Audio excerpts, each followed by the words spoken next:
நண்பர்களே, நீங்கள் பார்த்து கொண்டு இருப்பது உங்கள் கௌசிக் ரிவ்யூ. சரி, வாங்க வீடியோக்குள்ள போய் என்ன நடக்க போகுது அப்படின்னு சொல்லிட்டு பாத்தீங்கன்னா, நம்ம மல்லி இருக்காங்களா, அவங்க எப்படியாவது வெண்பாவை காப்பாற்றி ஆகணும். வெண்பா எங்க போனாங்க, வெண்பாவுக்கு என்ன ஆச்சு, வெண்பாவை எப்படி காப்பாற்ற போறாங்க, நூலிலையில வெண்பாவை காப்பாற்றுவாங்களா அப்படின்னு சொல்லிட்டு பாத்தியா, வெண்பாவை இப்போதைக்கு கடத்திய போனவன் எங்க போயிருப்பான் அப்படின்னு சொல்லிட்டு நல்லாவே தெரியும். ஏன்னா ருத்ரா இருக்கல, அவர் ஒரே வார்த்தை சொல்லிட்டா, இது எல்லாமே என்னோட ஹஸ்பண்டோட வேலை தான் சொல்லிட்டா. அப்படி இருந்தாலும் அவன் எங்கே போயிருக்கான்னு சொல்லிட்டு எல்லாருக்கும் நல்லாவே தெரியும். அதனால டைரக்டா இவங்க கதிரேசன் நிஷா கிட்ட போறாங்க. என்னப்பா குழந்தையா, என்னப்பா குழந்தை, எங்கப்பா, என்னப்பாச்சு, ஏதுப்பாச்சு, என் பேத்திக்கு மட்டும் எதனா ஆச்சு மாவன ஒருத்தனையும் விட்டு வைக்க மாட்டான், ஜாக்கிரதை அப்படி இப்படின்னு சொல்லிட்டு மிரட்டல ஆரம்பிக்கிறாங்க.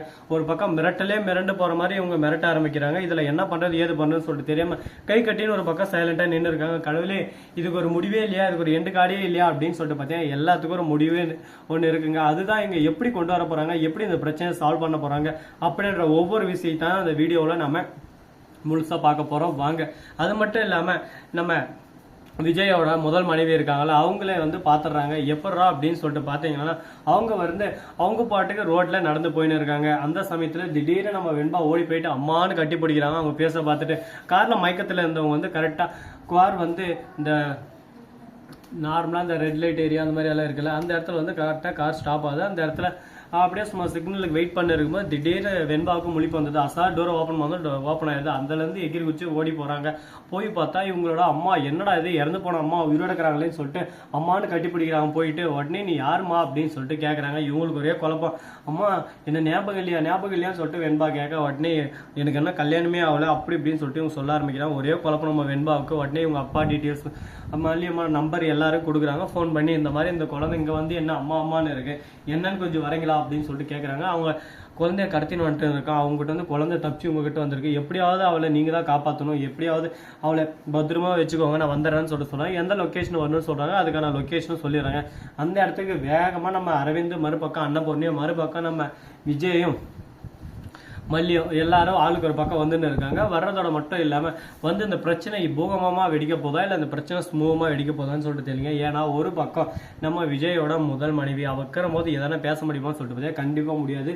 விஜய் பார்த்ததும் சைலண்ட் ஆயிடாரு. என்ன பேசுறது ஏது பேசுறதுன்னு சொல்லிட்டு தெரியாம வாயில அப்படியே சும்மா வாயை அடிச்ச போது என்னடா பேசுறது, நம்ம பேசுறதுக்கு ஒன்றும் இல்லைன்னு சொல்லிட்டு இதுக்கு மேலே ஒன்றும் பேச முடியாது விஜய், நீ கையும் கலவமாக மாட்டிக்கிட்டன்ற மாதிரி விஜய் எந்த ஒரு தப்பும் செய்யல. ஆனால் இருந்தாலும் இவங்க வேற ஒருத்தருங்க, இவங்க தவறுதலாக புரிஞ்சுறாங்க. உடனே அந்த இடத்துல எல்லாமே ஒரு பக்கம் கிளாரிஃபிகேஷன் வந்துடுது. உடனே நம்ம விஜய் அப்பதான் பெருமூச்சு விடுறாரு. ஏன்னா இப்போ அவரோட அன்பு பாசம் எல்லாமே நம்ம மல்லி மேல தான் இருக்கு. மல்லியை திடீர்னு விட்டுறணும்னு சொல்லிட்டு வந்தா அந்த சமயத்தில் எப்படி இருக்குன்னு நினச்சி பாருங்க. அப்படியே சும்மா பூகமாமே ஒரு பக்கம் தலையில் இறங்குற மாதிரி இருந்துச்சு நம்ம விஜய்க்கு. இப்போ சந்தோஷமா தான் இருக்காங்க. நம்ம மல்லிக்கு இந்த விஷயம் தெரிய வந்துச்சான்னு பார்த்தீங்கன்னா, மல்லி வரத்துக்கு முன்னாடி இந்த ப்ராப்ளம் எல்லாமே சால்வ் ஆகிட்டு இருக்கு. மல்லி பின்னாடியே என்னாச்சு விஜய், யார் அவங்கன்னு சொல்லிட்டு கேட்குறாங்க. அவங்க யாருன்னு சொல்லிட்டு தெரியல, அவங்க குழந்தைய கொடுத்ததும் எனக்கு வேலை இருக்குன்னு சொல்லிட்டு போயிட்டாங்க, ரொம்ப பெருந்தன்மையாக நடந்தனான்னு சொல்லிட்டு சொல்கிறாங்க. உடனே மல்லி ஒரு பக்கம் சரி அப்படின்னு சொல்லிட்டு போகிறாங்க. அன்னபூர்ணி அரவிந்தும் வந்துடுறாங்க. இவங்களை சும்மா விடக்கூடாது, இவங்க எப்படி நம்ம பாப்பா மேலே கை வச்சிருக்காங்க, அவங்களை சும்மா விடக்கூடாது, எதனா ஒன்று பண்ணும் அப்படின்னு சொல்லிட்டு பேசிட்டு இருக்காங்க. எதனா ஒன்று பண்ணலாம், பிரச்சனை இல்லை, அதுக்கான நேரம் காலம் எல்லாமே தகுந்து வரணும், நம்ம பாட்டுக்கு நம்ம எடுத்தோம் சொல்லிட்டு செஞ்சிட முடியாதுன்னு சொல்லிட்டு நம்ம அரவிந்தும் அன்னபூர்ணி பேசின்னு இருக்காங்க. சரி ஓகே செஞ்சுக்கலாம் அப்படின்னு சொல்லிட்டு அது ஒரு பக்கம் போயின்னு இருக்கு. அதே சமயத்தில் மறுபக்கம் என்ன நடக்குதுன்னு சொல்லிட்டு பார்த்தீங்கன்னா, நம்ம விஜய் இருக்காருல, அவர் செம்ம கோவத்தில் இருக்காருங்க. ஏன் எதனால எதுக்காக அப்படின்னு சொல்லிட்டு பார்த்தீங்கன்னா, அவரோட கோவம் நியாயமானது. இதுக்கு மேலே அவர் கோவப்படுவாரா படமாட்டாரா, என்ன நடக்க போகுது ஏது நடக்க போகுது அப்படின்னு சொல்லிட்டு பார்த்தீங்கன்னா, அவரும் எவ்வளோ நேரம் அவரோட கோவத்தை கட்டுப்படுத்த முடியுமோ படுத்தின்னு இருந்தாரு.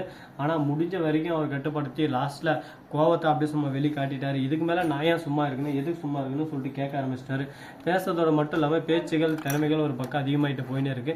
இதுக்கு நடுவில் இன்னும் என்னென்ன பிரச்சனை எல்லாம் வரப்போகுது, இது எப்படியெல்லாம் சால்வ் பண்ண போறாங்க அப்படின்ற ஒவ்வொரு விஷயத்தையும் தாங்க நம்ம பார்க்க போறோம். அது மட்டும் இல்லாமல் போலீஸும் வந்துடுறாங்க. சந்திரகாந்தா மேடம், என்னாச்சு விஜய், எதுக்காக இந்த இடத்துல இவ்வளோ க்ரௌட் அப்படின்னு சொல்லிட்டு கேட்குறாங்க. இந்த மாதிரி கடத்தின்னு வந்தாரு அப்படின்னு சொல்லிட்டு சொல்கிறாங்க. உடனே அவனை சும்மா விடுறதில்ல, நான் இப்போயே அரெஸ்ட் பண்ணுறேன், நீங்கள் எதுக்கும் கவலைப்படாதீங்க, நீங்கள் கவலைப்படாமல் கொஞ்சம் நேரம் இருங்க, அதுக்குள்ளே அரெஸ்ட் பண்ணி அப்படியே சும்மா முட்டி தட்டி யார் இவங்களை ஏவி விட்டாங்க அப்படின்ற விஷயத்தை கண்டுபிடிக்கணும்னு சொல்கிறாங்க. அவங்களே சொல்லிட்டாங்க எல்லாமே.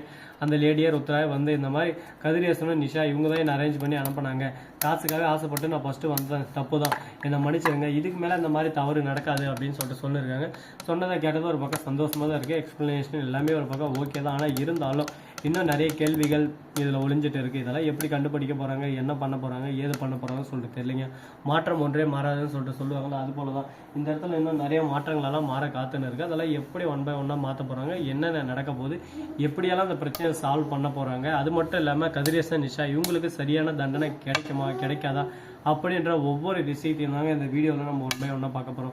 இந்த வீடியோ உங்களுக்கு பிடிச்சிருந்தா லைக் பண்ணுங்கள், கமெண்ட் பண்ணுங்கள், ஷேர் பண்ணுங்கள், டிண்டிங் மேலே தட்டி விட்டு போங்க. அப்போ தான் நாம் போடுற அடுத்தடுத்த வீடியோ உங்களுக்கு உடனுக்குடன் நோட்டிஃபிகேஷன் வந்து கொண்டே இருக்கும்.